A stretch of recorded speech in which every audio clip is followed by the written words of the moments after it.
প্রচণ্ড বৃষ্টি হচ্ছে, তার মধ্যে আমি আমার শোপিস বানাচ্ছি।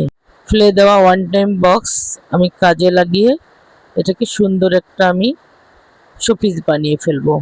আমি একটু মার্কার দিয়ে মার্ক করে নিব আমি কতটুকু কাটবো, সে অনুযায়ী দাগ নিয়ে তারপরে আমি এটাকে কেচি দিয়ে কেটে সুন্দর একটা শেপ দেওয়ার চেষ্টা করব, যাতে এটাতে একটা ফুলের টব হয়ে যায়, যেখানে আমি মানি প্লান্ট রাখতে পারবো। তো আপনারা যদি দেখতে চান তাহলে অবশ্যই পাশে থাকুন, শিখতে পারবেন কিভাবে আমি ওয়ান টাইম বক্স দিয়ে ফুলের টব বানালাম।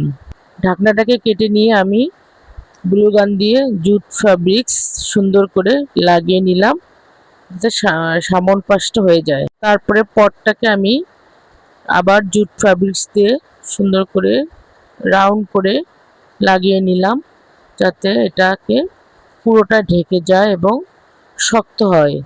তার মধ্যে দড়িগুলো সুন্দর করে লাগিয়ে নিয়েছি, যাতে এটাকে ঝোলানো যায়। জুটের সুতা আমি এটাকে বেনি করে নিয়েছি, আর ফুলগুলো আমার আগেরই বানানো ছিল, এগুলো আমি লাগিয়ে নিয়েছি। তো বেনিটা দিয়ে এখন লুকটা সুন্দর হচ্ছে। যাই হোক, ভিডিওটা ভালো লেগে থাকলে আপনারা অবশ্যই লাইক কমেন্ট শেয়ার করে পাশে থাকবেন। এটা লাগানো হয়ে গেলে পেছনটাতেও আমি একটু লাগিয়ে নিলাম বেনুনি, যেটাকে আরও একটু সৌন্দর্য বাড়ানোর জন্য চেষ্টা করলাম। তো মোটামুটি হয়ে গেছে, এখন বাকি আছে আর্টগুলো হয়ে গেলে আরও সুন্দর লাগবে দেখতে।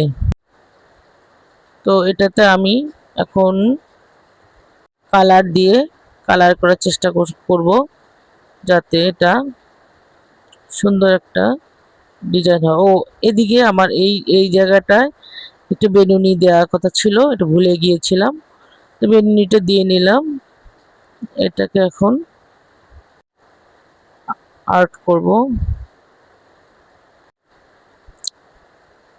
আর্ট